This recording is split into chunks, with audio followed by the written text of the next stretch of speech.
Hi, everyone. Welcome to Zimnog. As we were just briefly discussing, Zimnog is a network operators group, and we're also part of the tech community, and we're also a networking platform for internet professionals, users, researchers, students, so basically anyone. And if you go around the web, you will find that most of the courses are not very cheap. I mean, like really good material and resources. They're not cheap to come by. And in some cases, there's a lot of assumed knowledge.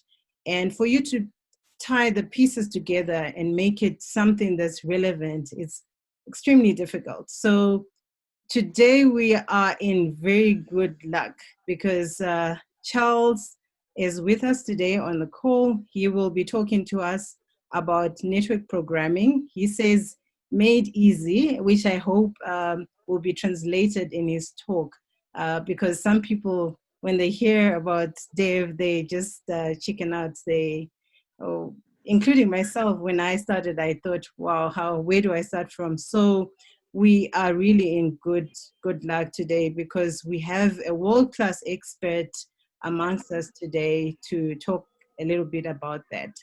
So I'll talk to you, give you a little bit of information about Charles. Charles is an award-winning open source developer evangelist, and he is a developer advocate for Cisco DevNet. He is a well-known author, speaker, blogger, and he travels around the world. He loves to do his job, and this is not very hard to see because of his execution, his dedication, and his passion. And for some of you who are on this session today, you've bumped into Charles somewhere, maybe read an article about him on LinkedIn Learn or GitHub, and numerous global events, including the IETF, where he chairs two of the working groups, namely Binary Flow Control Protocol and the IETF Hackathon. So we are really, really happy to have you, Charles. But before we go into Charles's session, I just want to let you know that we don't have much of a, our program is very short. So we're going to jump right into Charles's talk. And if you have any questions, feel free to use the chat section. It will be available for you to ask your questions. Charles will try to answer all the questions as he goes. But if he doesn't, we will have a session at the end where you can ask your questions, and Charles will answer you. And hopefully from there, if there are any other questions, we will see how we can handle that. So Charles, hope you're ready. Yeah. I am just going to hand the session over to you. Right, you can go ahead, Charles. Thanks a lot. Sure. Let's see.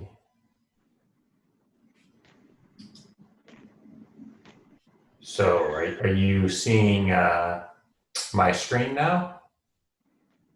Yes. Yes, we can. Okay, let me see if I can put this into slide share mode, if it will let me do that. How about now? Is it still coming through okay? Yes. Yeah. Okay, great. All right. So thank you for that wonderful, very flattering introduction. I hope I don't disappoint you with this talk. The exciting thing about me, of course, network programmability is a topic I really enjoy and have spoken on before, but my real passions lie around open source and standards. And both of these have a real profound impact, I would say, on network programmability. And I think they are key reasons why network programmability can be, as I claim in my title here, made easy. Because open source, there's so many fantastic tools out there that you can use that do a lot of the heavy lifting around network programmability for you. And because of standards, once you learn how to program basically any piece of network equipment, as long as it's following those standards, what you learned can be applicable across all different network equipment, regardless of which vendor it comes from, or whether it's a large service provider, switch, router, or something that you might just have a small version of something similar you might have at home. So those are really some of the reasons I find network programmability very exciting. So for those of you who are network engineers, this I don't think really comes as a surprise to you. It's a study about network outages. And really what they found was that human error is the #1 cause of network outages.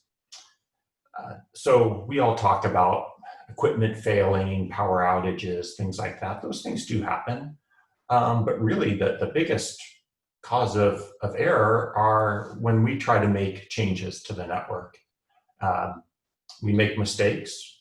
We're very good at our jobs, but to err is human. And when there's tasks that you do repetitively that involve lots of different keystrokes, the odds of you making a small mistake that just escapes your eye at the time is, it's likely. And so regardless of how careful you are, these things happen.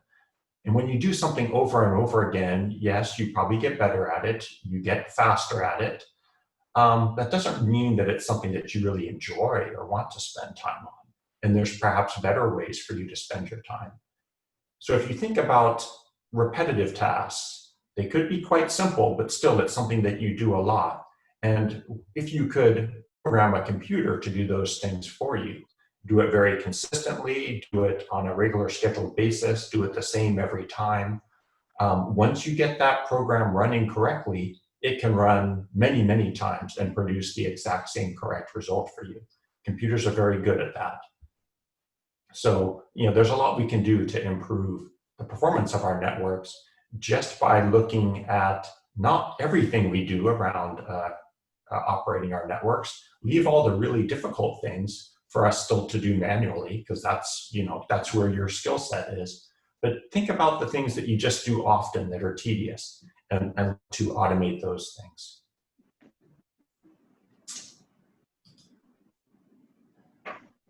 So as easy as flipping a switch, that's what I believe network programmability can be. Now, when you first think about network programmability, it may be a little scary, it may be a bit daunting. It's a new skill set for you, or it could be. But if you think about electricity is a complicated subject, right? Many of you, I'm sure, took some electrical engineering classes or studied electricity in school. As you get further and further into all the complexities of it, you could get a whole PhD on many different aspects of electricity and how it behaves. Yet in this very simple picture, you can see how a person can become a master of electricity, right? Just by flipping this switch, you can turn the lights on and off. And what the beauty of this interface is, it took away all of the complication around how electricity works and gave a very simple API to control it, right? To operate your lights, in this case, to turn the lights on and off. So what I propose and I believe is that network programmability can be just as easy. So I mentioned API. So what is that? Application Programming Interface. So what it is really, at the essence, it's a way for two pieces of code or two applications to talk to each other. Their API is the well-defined way that they interact with one another. If we look at some of the things you can do with APIs, I mentioned before wanting to automate those tedious tasks in your network. APIs enable you to do that. You can write a script that goes and does those things that you might do manually yourself all the time and automate them. You can build applications that produce things like dashboards, read a bunch of statistics from the network and display it in a way that gives you an idea of the health, any potential issues or outages with your network. You can extend the functionality of a product.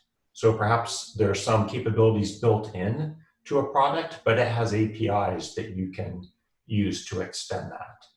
And of course, the reason we're here, APIs can be used to program your network. So there's various types of APIs, and one very common and much used style or architectural style of API today is REST. So REST stands for Representational State Transfer. And it's an API that adheres to these 6 principles that I list here. Some key ones there are that it's a client-server paradigm. So you have a client that initiates a request and it gets a response from a server. Another very important aspect is the stateless nature of it. Now, there is state, and generally the state is something that is accessed by and governed and controlled by the server. But when I say stateless, the important property in REST APIs is if you think of several different clients and they're all accessing a server, they do so statelessly, meaning that the server doesn't need to maintain any state about the client. Everything it needs to know about the client and the request is actually encoded in the request itself. So this lets REST implementation scale very nicely. A client could talk to one REST server on one occasion, and then the very next request hit another server, and that's perfectly fine. So load balancing across a set of servers works very, very well. And that's an important property of REST APIs. So we'll see when we use REST-based APIs, all of the state that we need to describe what it is we're trying to access is encoded in our request that we send to the server. Now, REST could be used with really any protocol. The one that is most common and that we're going to focus on today is HTTP, or as we'll see, HTTPS. More secure form of HTTP. So request response, and what you see on the left, this gentleman is the client, and the Devi robot is the server in this case. So the client is making a request, an HTTP GET request to the server. The server receives that request, processes it, looks at the information that's in that request, because everything it needs to know about the client and the request in order to process it is in the request itself. And then it responds back with what the information that was requested in the request. In this case, it's a 200 response coming back with the information that the client requested. So that's the typical flow of a REST request and a response. But now we'll look at a bit more detail of the anatomy of that request. So a key thing with a request, all REST requests have what's called a request URI. And that uniform resource indicator, that's what you use. That's the key thing that describes what it is you're requesting. In this very simple example, something that hopefully we're all familiar with is a deck of cards. We've probably all played card games. And this is an API that's written to interact with one or more decks of cards.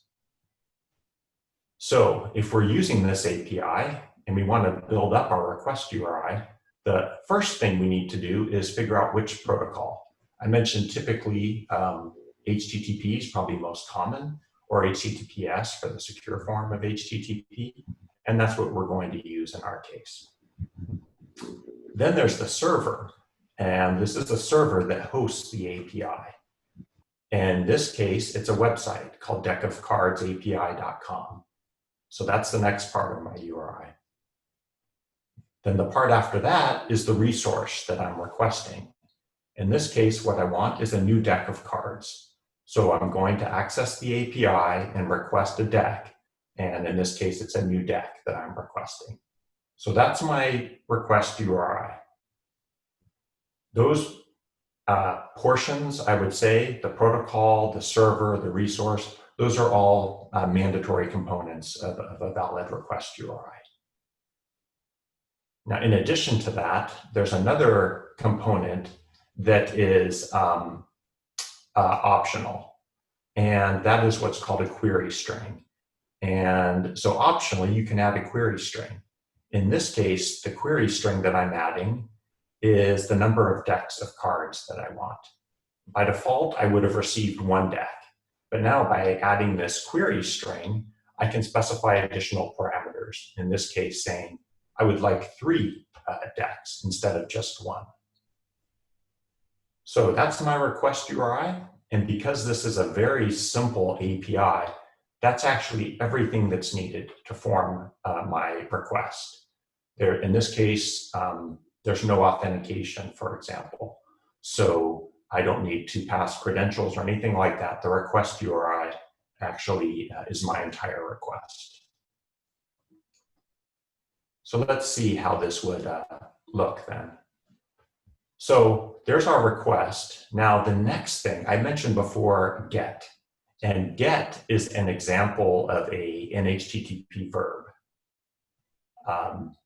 If I think about APIs, you've probably heard the term CRUD, to create, read, update, or delete a resource.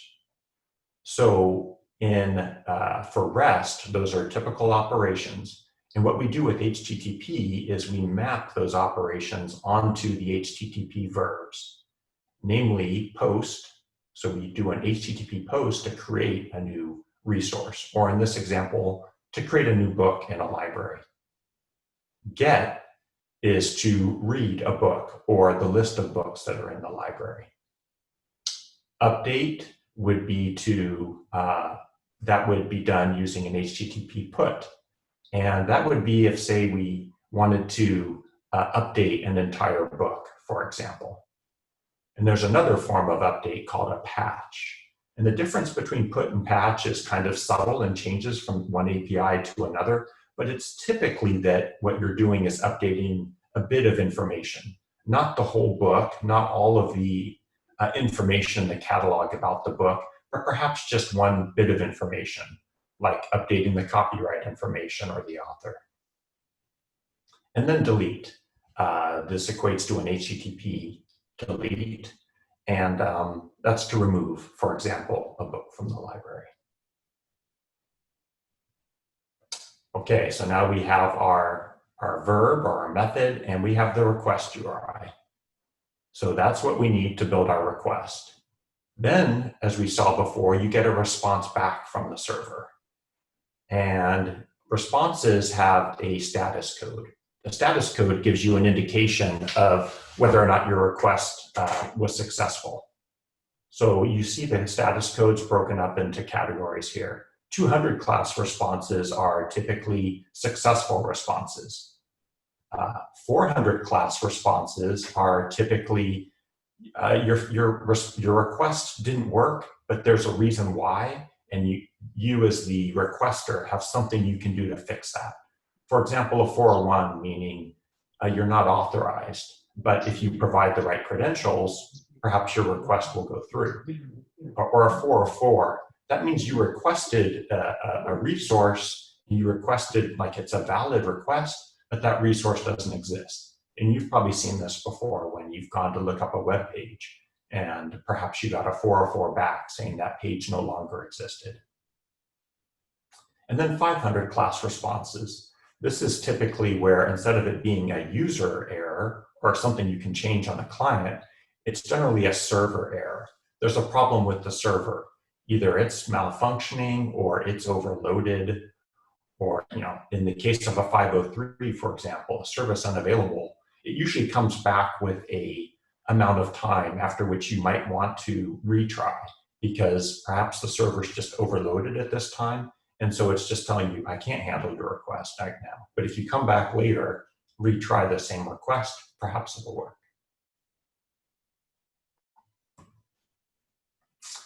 So those are our components of our request and a response for REST. And now we want to think about how do we go about making these requests and receiving responses. So fortunately, there's a lot of tools for working with REST-based APIs. And I mentioned a set of them here, and we'll kind of go through and look at each one of these to see how they can help us with using REST APIs. And all of these tools are free, things which are very common, and you can use them to interact quite easily with REST APIs. So the first one I want to talk about is curl. This is a command line tool, and the syntax of it, the way you use it is quite straightforward. I have a very simple request URI, the one we looked at before for the deck of cards. Remember, we built this up in our previous example. So I just I say curl, my request URI, and in this case, the fact that it's a get is by default assumed. If it wasn't, I wanted to do something else, I could specify that as well. Similarly, there's no credentials needed for this, so I don't need to specify that. So it's a very simple request. If I enter this at the command line, I get back a response saying success. That basically means a 200 response came back.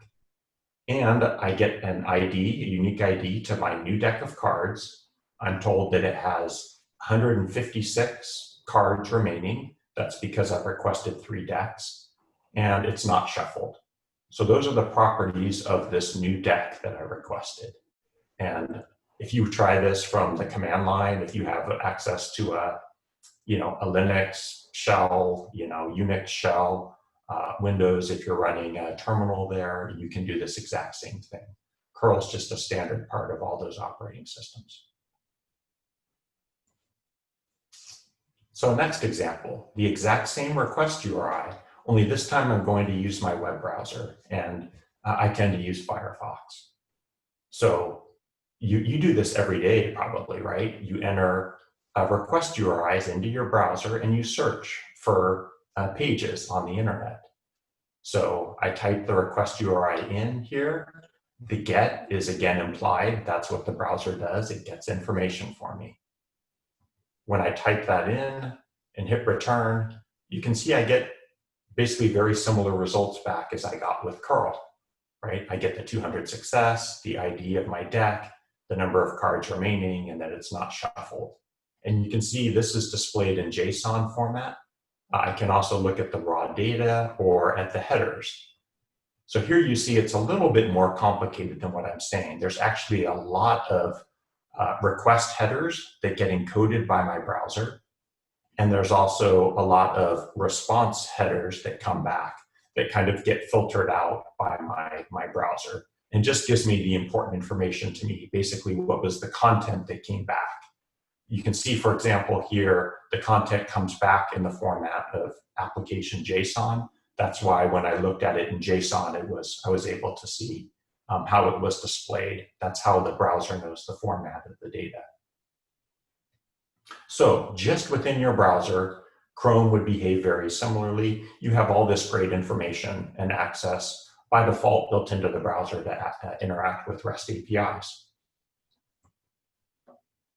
Okay, now let's look at another tool that's very handy. And this is Postman. Hopefully you've heard of Postman before. If you have not, you should check it out. The source code isn't open source, but it's free. It's a free download. You can use Postman, and there's advanced feature sets and services you can pay for, but I'm just using the free version here. It's always been good for my purposes. It's very handy for building up REST requests. And there's a couple things you do here. One is you can build up these collections. So you see, I have a collection for interacting with the Deck of Cards API, and I have other collections for interacting with other APIs. And we'll take a look at some of those later. Here, the first request I have is to request a new deck of cards. And you can see my same familiar request URI here. Only in this case, I didn't put the parameter to ask for 3 decks. So instead, by default, it will only ask for 1 deck. So if I enter that in and hit send, you can see the response I get back. Again, that familiar format, a success. There's my deck ID, in this case, only 52 cards because I only asked for 1 deck. and it's not shuffled. So I could go and something very handy is within Postman, if I want to see what's actually going on behind the scenes, what would the code be that I'd need to write if I wanted to implement this exact same request. If I type on code over there, it pops up. You can see here I can choose from a whole variety of languages. And in my case, I'm most interested in Python, and the request library is a library that makes it very easy for you to work with REST-based APIs. So here's the exact code I would need to write if I wanted to make that same request, like write a Python script to make that exact same request, requesting a new deck of cards. You can see there's the URL. This header is something that just gets inserted by Postman for me. You can see the request is being sent. I'm specifying I want to do a get. The URL is being added. The headers are being added. And I'm just printing out the response here. So what I can do is I can copy that. And then I can go to my terminal, and I can just paste that into a file that I call deck of cards API.py. Now, if I take a look at that file, I just cap that file. You can see this is the code I copied and pasted from Postman. Now, to execute this code, I just type Python and deck of cards.py and execute my Python script. And the response I get back, not surprisingly, it's the exact same thing we've been seeing. I get back a 200 success, my deck ID, 52 cards remaining, and it's not shuffled. So now we've seen we can use curl, we can use our browser, we can use Postman, and with a little bit of help from Postman, we can even write Python scripts to interact with REST APIs. So not that difficult, right? I hope not. So that's all fine and good. Decks of cards are fun, and playing card games is nice. But at the beginning, as we said, we're here for network programmability. So let's see how we extend this to network programmability. So when it comes to network programmability, things are a little more complicated. Network devices have a lot more to them than decks of cards. And what we really want is a very descriptive language, which is powerful and standard and lets us describe exactly how to interact with network devices and all the information that's accessible through them. Yang is a data modeling language that was defined to do just that. It's been standardized in the IETF. And so RFC 6020 defined the first version of Yang, and then there's a second version of Yang, Yang 1.1, with some clarifications and extensions, and that's RFC 7950. What this provides, Yang provides a data modeling language for you to model all of the configuration and state information of your network devices. RPCs, those are remote procedure calls that you use to interact with the device. And then notifications can be sent asynchronously and received asynchronously when things change on the device and you want to be notified about it. The great thing about this is Yang, as you'll see, it kind of looks like a data structure when you define a Yang model. And it has all those constraints and reusable structures and built-in types that you would come to expect if you've done any programming with, say, C or C++ and written data structures, or if you've looked at any real programming language that has the concept of data structures. So what this does is it provides a formal contract language for interacting with a device. So as opposed to using a CLI, and the CLI for a Cisco piece of equipment looks different than the CLI for another Cisco piece of equipment, which looks different than the CLI for a Huawei device or a Juniper device or the OpenWRT open source switch. So all of these CLIs are different, and you need to do like string pattern matching and those types of things to interact with them. Oh, sorry, question? Okay. So Yang provides all that for you and makes it so you can switch from like using a CLI to actually using programming languages with well-formed syntax to interact with devices. So let's see how that works. An example here of a Yang model. And this Yang model is called IETF-interfaces.yang. It's a standard Yang model defined in the IETF for describing a network interface.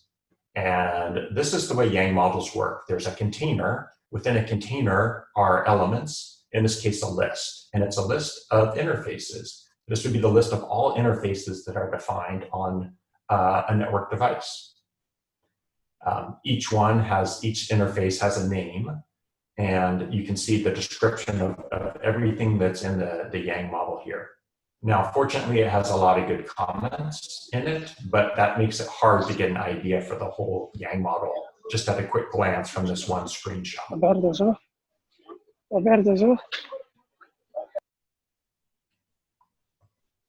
Fortunately, there's some really handy tools for working with Yang models. And one that's freely available and open source is called pyang. So if I use pyang, the syntax of that here is I say pyang, I say I want to see the format in a tree structure of that IETF interfaces.yang model. And you can see displayed here really nicely everything that's in the Yang model. You can see it's not displaying the comments, it's just showing me the structure of the Yang model. So you can see the module is named IETF interfaces. There is a list of interfaces. Each interface has a name. The name is a unique ID or the key for accessing that interface. And here you can see all the configuration information. You know it's configuration information because it says RW, which is read write. So you can read this information or you can write this information. And then here, interfaces state. This is all of the state information. What is the operational state of the device? And you can see there's a much larger set of information here. And this is RO, or read-only information. So all we can do is read or get this information. So how would we go about interacting with such a Yang model? Well, fortunately, there is a standard protocol defined in the IETF called RESTCONF. And what RESTCONF is, it's a RESTful API. Remember, we talked about REST APIs, the first portion of this talk, for interacting with Yang models. It's standardized by RFC 8040. And what this does is it maps all of the concepts of Yang models onto HTTP. So we can use HTTP verbs like get, put, post to interact with Yang models. The way we construct that request URI that we talked about before is based on the structure, the tree structure that we saw of the Yang model. As is typically the case with REST APIs, HTTP is used for transport, and JSON, which we saw as the encoding scheme of the deck of cards API, can be used, but also XML can be used as well. So you have those two encoding methods for the data. So let's take a look at how this would work. Here's my IETF interfaces Yang model. This is the tree structure that I got from pyang. And this over here, what I'm doing is I'm building up my REST request and seeing what a typical response might be coming back. So let's see how we would build this up. First of all, I'm going to do a get, right? Because I'm requesting the information. I need to specify the protocol, HTTP, and I need to specify the host or domain as we did for deck of cards. In this case, it'll be the host and port of my network device. And you'll see we'll fill those in later. Then RESTCONF/data, that's the API endpoint as defined by the RFC. And then we just traverse the Yang model, follow its structure, and that dictates the rest of our request URI. We say we want to access IETF interfaces. Within it, we're going to access the IETF interface's state. We want to request a specific interface, and the interface we're looking for has a unique ID associated with it, and that is Gigabit Ethernet 1. When we make this request, what we would get back, the format of the information that we get back, is what's defined in the rest of the Yang model. All of these read-write statistics. You can see that's exactly what we're going to get back when we make this request. So pretty straightforward. The really nice thing about RESTCONF is it uses all those same paradigms of a REST API, and how you build your request and the response information you get back is all very well specified by the Yang model. And this is fantastic.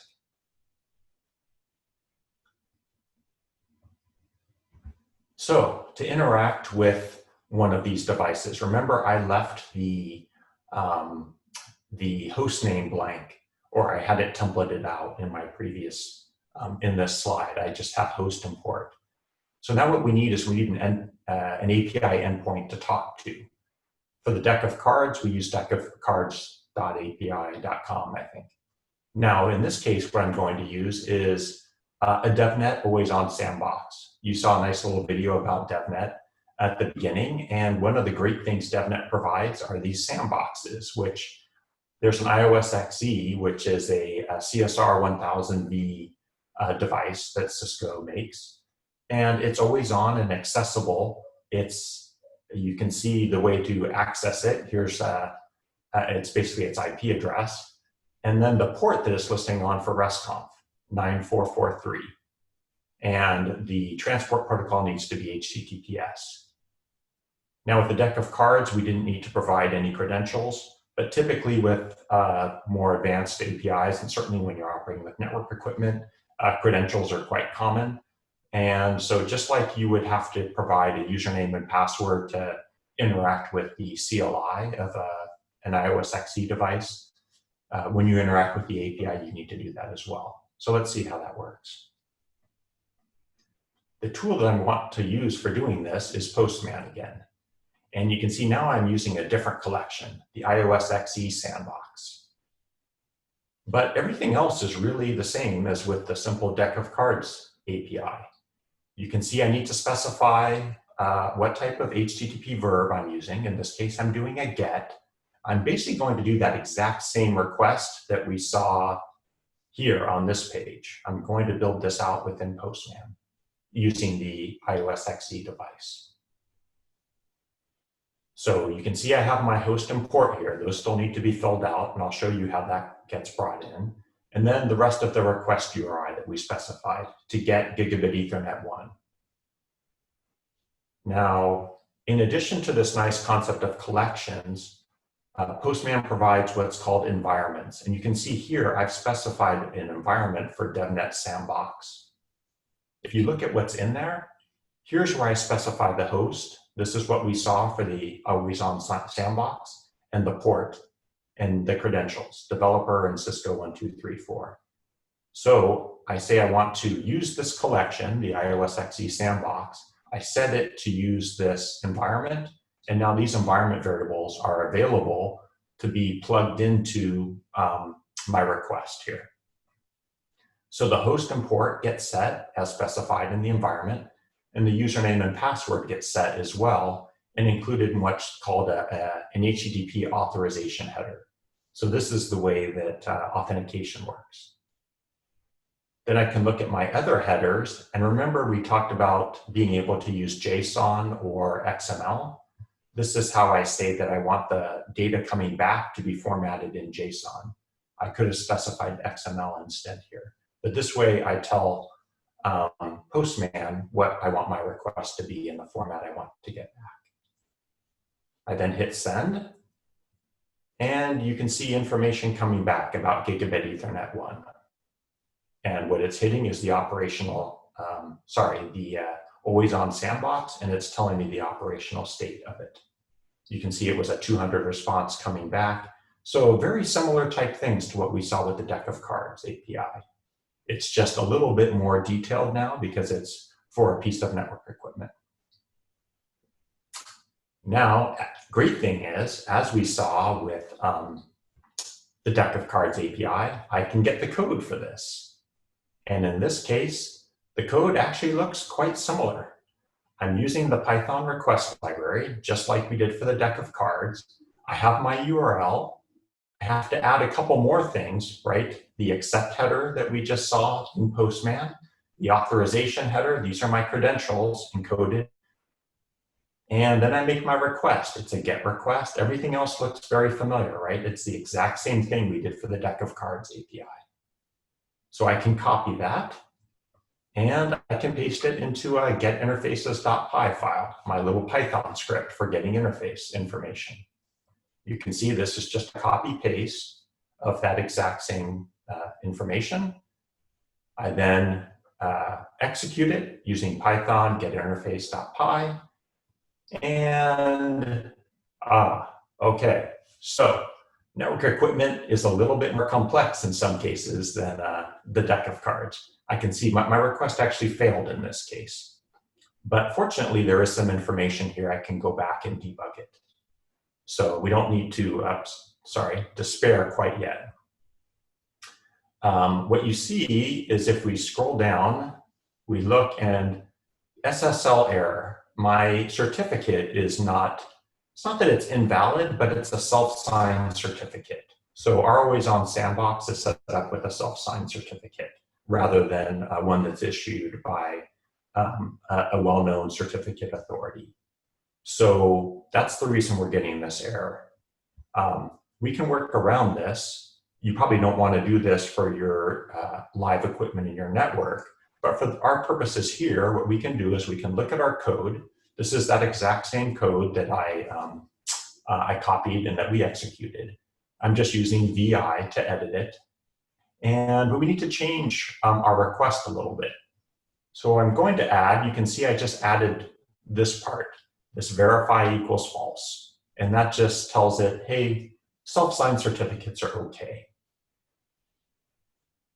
I save that.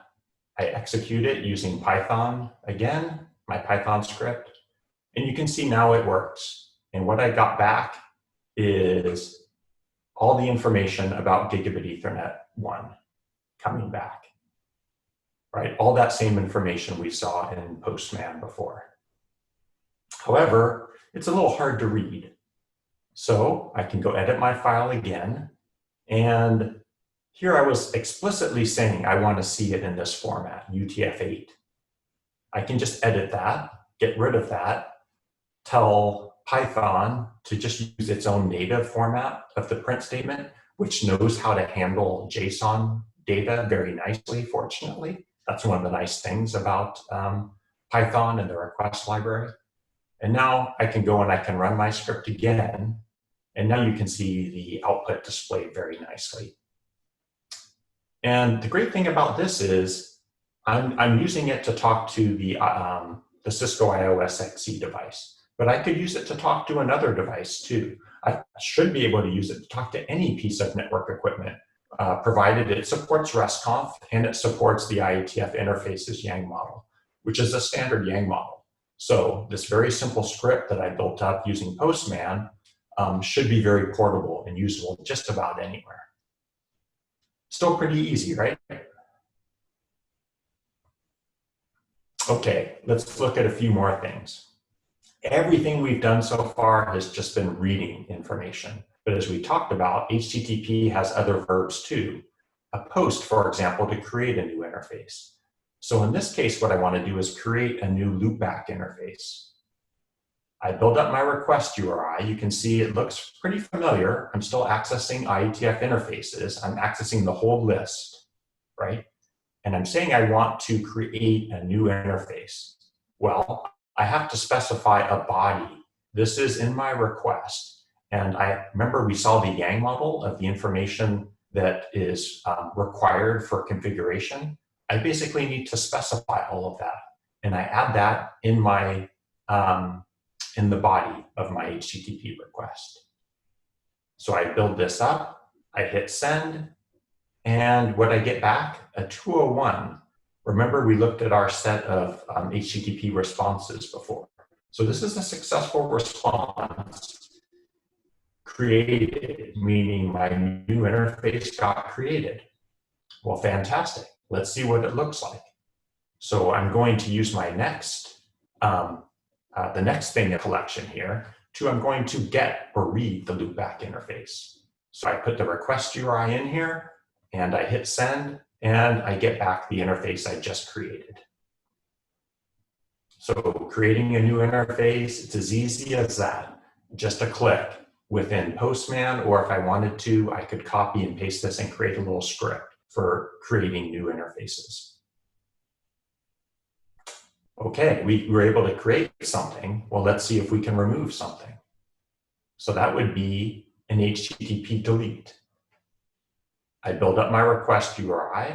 And now, remember before we were saying gigabit Ethernet 1, well, in this case, it's loopback 42, the device or the interface I just created.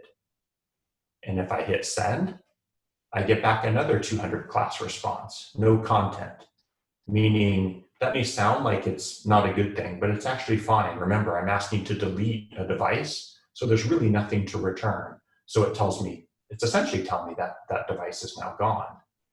And if I go back and I do my get again to try to query the loopback device, whoops, you can see now in that case I get a 404 because the device no longer exists. So we were able to create a loopback, query it, delete it, and then go in and verify that it's no longer there. So fantastic. Now, the important thing here, I've gone through some very simple examples here and tried to build up some of the things you can do. I'm going to share all the slides with you so you can run through all these same examples yourself. But better than that, you can go and there's a way for you to do not just the examples I did, but a larger set of examples. And this would be using resources that are offered through DevNet on developer.cisco.com. And what you'll be using are learning labs and those always-on sandboxes that I used. To access them is free. You do need a DevNet account in order to access the learning labs. So if you don't already have an account, you can use this URL here. It's set up for the IETF meeting. Actually, the IETF hackathon's going on this week. So I'm using it for that as well, and I figured I'd use it for this event too. But accounts are always free. This just makes it easy and fast for you to create a new account. So you can use that URL or you can scan this QR code. It'll bring you to a screen that looks like this, and you'll be given the option to either log in with your existing credentials or any of these. If you have a Cisco ID, I recommend that. If you don't though, you could use your GitHub account, or if you have Google, Facebook, whatever, you can use that to authenticate as well. Then you'll have a DevNet account and you'll have access to learning modules. And I'm going to show you 3 different learning modules here. This first one is just about the basics of REST, very much like what I covered in the first 10-15 minutes. What is a REST API? How to use Postman? It'll walk you through in more detail, similar things to what I just did. Then, programming fundamentals. This will help introduce you to basic ideas around coding and APIs. Something I didn't talk about was using Git and GitHub. And there's a lot of great code on GitHub, and Git is the tool that you use for interacting with them. It's not that difficult to use, but there's some learning labs that walk you through a basic introduction to that. And then you'll start interacting with Python, like the way I showed. You can copy and paste from Postman, but you can start to build up more complicated Python scripts too. So that's covered in those 2. And then when you start to deal with formatting and parsing the information that's coming back, I showed you how by changing my print statement, I could make the formatting of the response a little bit nicer to view. But imagine what you really want to do is process it, put it into a data structure, pull out specific pieces of information and change those pieces of information. Python has great utilities for that. And this will show you exactly how to do that.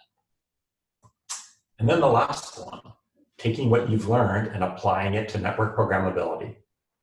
Better yet, model-driven programmability, which is using gang models, as we talked about.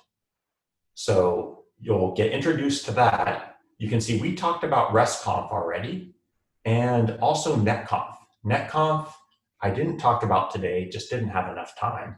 It's an even more powerful, higher level management protocol for interacting with network devices. It's a little bit more complicated to learn, even though it was actually standardized first. RESTCONF was later standardized because it's a bit more straightforward and more like web API-ish using REST APIs. But if you really want to do more complex programming around network devices, you'll probably want to learn NetConf because it has a lot of great functionality for that, including when you need to manage a large network and commit changes across multiple different devices. NetConf's the tool for that. I use RESTCONF primarily for reading information. When I want to change things, I tend to use NetConf. But I would start with RESTCONF because it's simpler to learn, and then progress to NetConf. And there's a great learning lab here for that. So the other thing you'd need to do in order to be able to use all the tools I used, curl, and I mentioned Git and Python and Postman, you'll want to set up your computer to set up your own development environment. And if you look at the learning labs we have, this is an example of the model-driven programmability. Up at the top, it has how to set up your computer. If you click on that, you'll find detailed instructions for Windows, Mac, Linux to help you get your development environment up. This will take a little bit of time, but I highly recommend it. And then you'll be able to pull down code. I mentioned using Git. You can access a bunch of sample code that we have and run through that code to interact with network devices. So with that, I encourage you to go off and program some networks. And I know we covered a lot. I hope that was the right level of information. I am going to stop sharing my screen, and let's see. Questions. I actually wasn't able to see questions. I don't know if there were any while I was presenting, but I'm happy to try to answer any now. Let me see. It doesn't look like I didn't miss any. The slides, I will definitely provide those. So you should have those today. Yeah, I haven't seen any questions, but thank you very much, Charles. So anyone who has questions can now go ahead and ask. If anyone has, you can raise your hand, or and actually I will unmute everyone so that if you want to ask, you can just go right ahead. Right. If you've got a question, you can go ahead. Okay. I wanted to ask, Mr. Charles said the REST config is a bit more difficult, right? The net config, right? So if I am to take this course and I want to learn, which one do you recommend for me to start with? I would start with RESTCONF. And it'll expand on some of the concepts we had here. You'll also learn a lot of, you'll learn not just about network device programming, but also some important concepts around Python, how Python works to interact with APIs, how data structures, dictionaries, lists, how to manipulate those within Python. And I think that'll be super helpful. So I would start with RESTCONF, and I would use Python and the requests library that I used in my examples, and you'll see that in all of the DevNet resources and learning labs. Then, once you're comfortable with that, I would look at NetConf. And NetConf, there is a Python library called NC Client. And our learning lab will walk you through an introduction to that. And NC Client is a fantastic open source library written in Python for interacting with network devices using netconf. And it's more challenging. I mean, I still struggle a little bit sometimes with netconf, but it's kind of like using a higher level language as opposed to a very basic language, right? You get a lot of benefits, a lot of power built into netconf, but it's also a bit more challenging to use because of that power and flexibility. So that's the order I would recommend. Okay, thank you.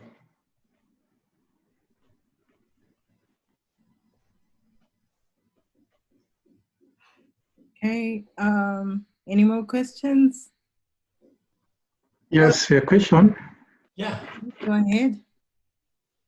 I just wanted to know, for example, in an enterprise network, in what situation do you need to program, for example, a Cisco switch? I'm sorry, in an enterprise network, would you need to be able to program? I think I'm clear. So if when you have an enterprise network, this question I get a lot. People wonder, like they say, hey, network programmability, it's great, but like, where do I start? We have our enterprise network. We have our whole way of managing it. How can we start to use network programmability? Because we can't just stop doing what we do or throw everything out. We've built all kinds of tools, and we can't just go play around with the network.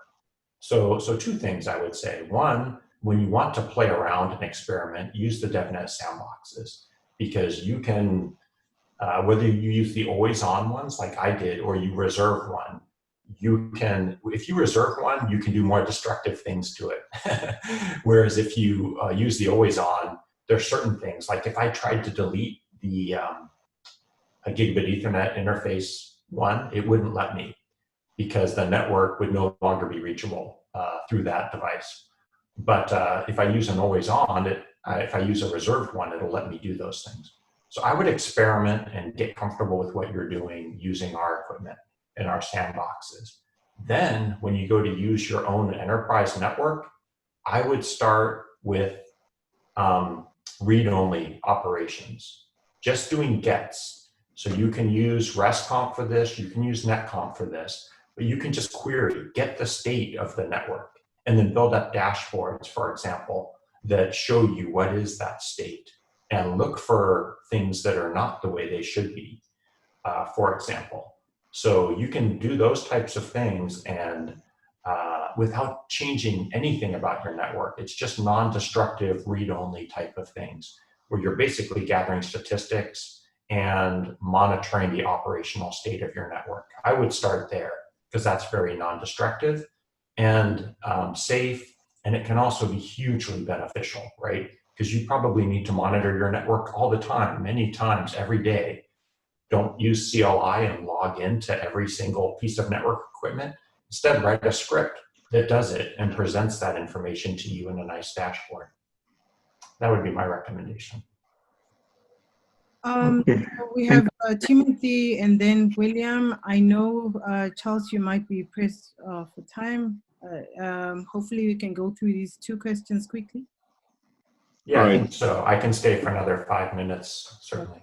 Okay, thanks. Go ahead. Okay. All right. Thank you very much, Charles. It's nice seeing you again. Yeah. So I joined from Nigeria, actually. So I was with Charles in Kenya. I was part of the hackathon in Nairobi. So I've been able to do, thank you for your, I mean, it's learning. I've gotten one or two things from this presentation again. And as usual, you only pull a very interesting. So mine is just to say, keep doing what you're doing, and thank you, Zimnog, for pulling this through. Really, thank you. So we've been able to, I personally have been able to do some very nice things with network programmability in my institution. So when I saw the invite, I just felt, oh, it's an opportunity to also learn again and also see Charles' face again. So thank you, Zimnog. Thank you, Charles. Have a nice time, guys. Hope to connect once again. Thank you. Yeah, you're very welcome. Good to see you. Thanks, Timothy. I've got a question here before we move on to William. Sorry, William. What is the router which supports RESTCONF? This came from Sayram. Okay, so you need to look at the documentation for each router. Within Cisco, for example, all of the iOS XE and NXOS devices support RESTCONF. As of a certain version of a certain OS, I forget when they started, they've supported it for a long time. iOS XR devices for our service provider side, most of those do not support RESTCONF, they only support NetConf because they figure for these larger devices, there's so much to configure. RESTCONF, sure, it's easier, but they just made that decision to only support NetConf. I kind of wish they would support RESTCONF too, and I'm kind of pushing for that for the use cases we described, the read-only type of use cases, but they've focused on NetConf. So all Cisco devices support NetConf, and everything except XR devices support RESTCONF too. Okay, thank you. William, you can go ahead.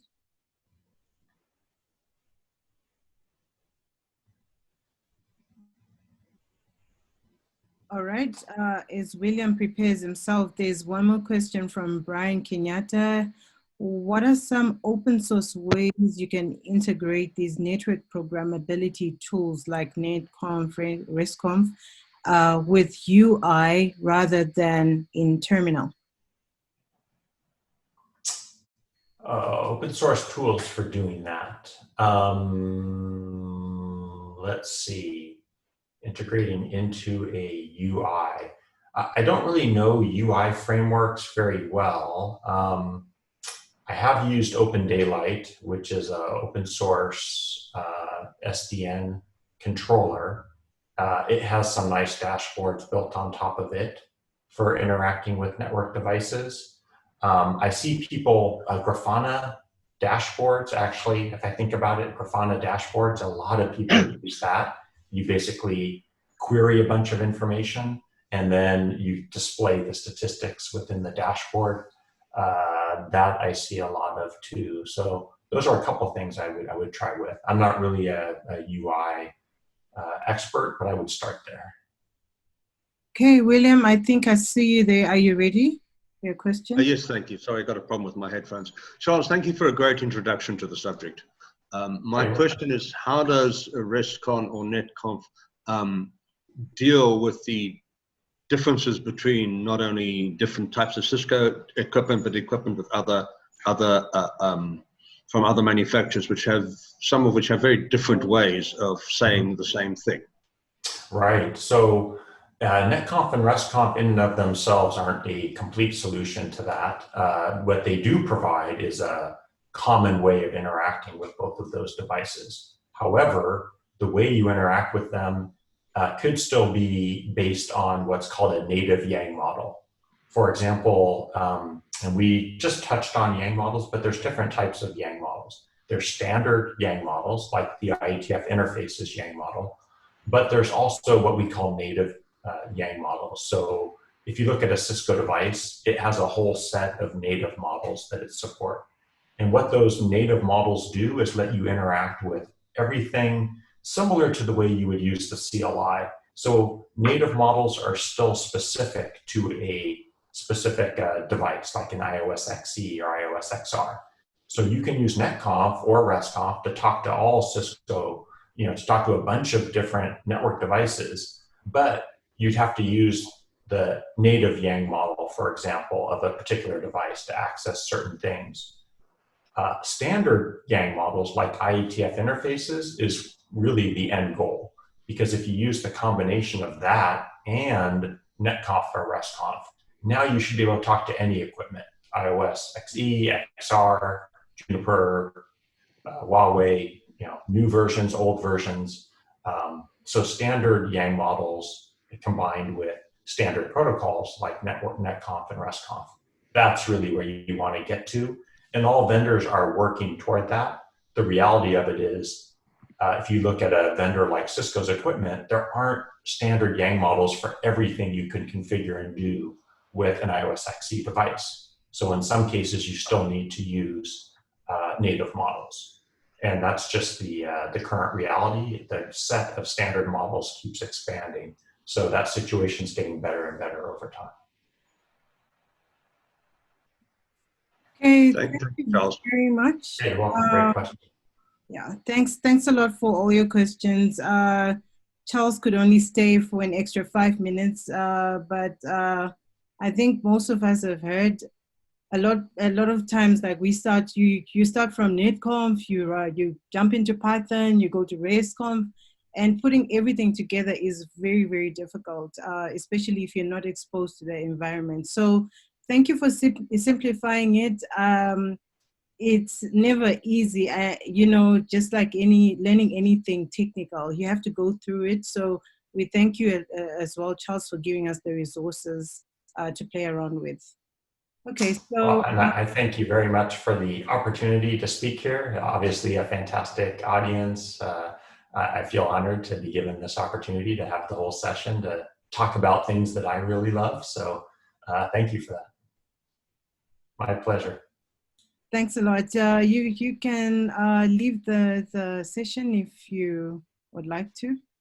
Thank you. Okay, yeah, and just one thing, what I would love to hear, I heard, I think it was Timothy that mentioned he's been able to do some network programmability in his own kind of work. I think it'd be great to have a session where others present, here, this is what I've done, this is what I learned, how I applied it. I would love to see that because I'd love to learn from all of you.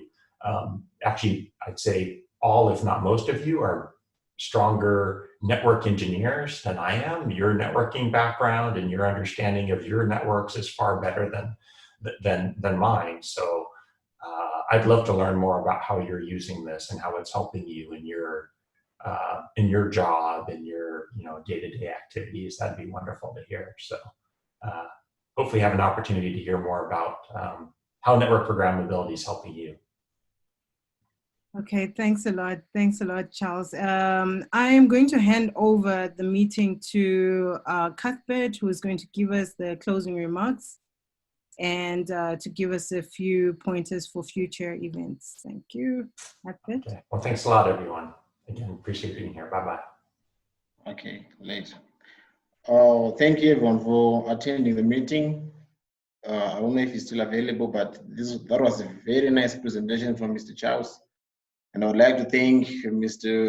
Verengame for helping us, actually sponsoring us with an unlimited Zoom account. As you can see, we surpassed the normal 40 minutes. So that was actually great of him. And we also want to thank people who, sacrificed their time, to join the meeting. We've learned a lot of new things. And I've shared some links over there, the feedback form. Feel free to, I think it'll take you about 5 minutes of your time, if not 2 minutes. Just tell us about how the meeting was and how was the presenter. You can rate him. And also, if you want to present in the near future, we train each other, we keep each other up to date. So if you have something you think you want to share with Zimnog and the other network operators groups in other countries, you can also share with us, and then we can learn from you. And just to wrap up, like my colleague said, that Zimnog is basically a network operators group from Zimbabwe.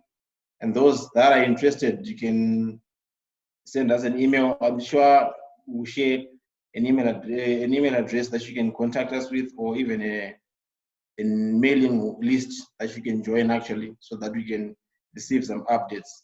And we basically, what we do, we train each other. The other time we talked about network security through Mandras. Today we're talking about network programmability. Next time we might actually talk about other things that concern IT and network altogether. So with that being said, thank you everyone for attending, and have a good, I don't know wherever you are, it's evening. Enjoy the rest of the day. Thank you very much.